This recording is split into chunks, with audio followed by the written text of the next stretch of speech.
Welcome to the Solemn Vanguard channel. Today we talk about the new Vanguard Banlist. But first, I'd like to ask you to ask me a question in the comments down below. I want to do a questions and answers video pretty soon. Also click the subscribe and bell button to always stay up to date with everything Vanguard.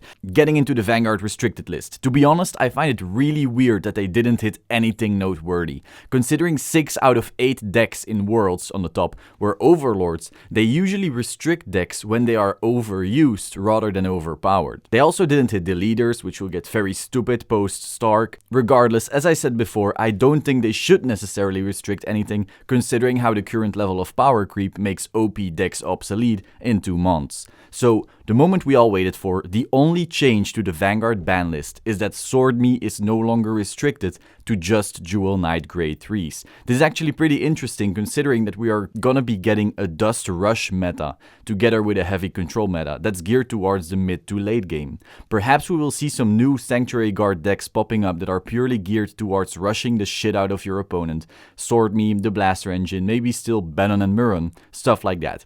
We also saw a Jewel Knight deck topping some time ago that was purely made to rush hard on grade 2. It managed to top a BCS, so perhaps we can learn from that.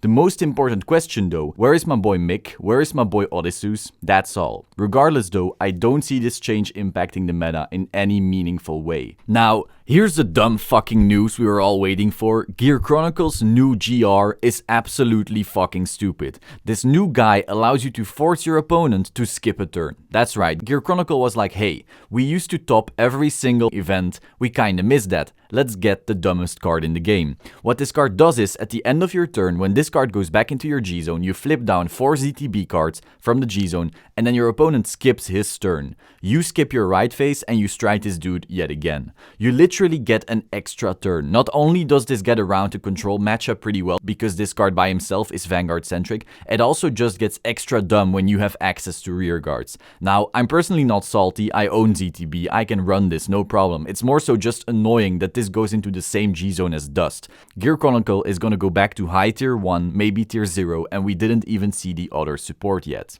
So yeah, get ready for top 8 being all Gear Chronicle and maybe some other Dark Zone cards. It's gonna be hella fun. Luckily, G season will be over very soon. Please subscribe to the Solemn Vanguard channel, click the bell button to stay up to date, and let me know your questions for the Q&A in the comments down below. Ciao!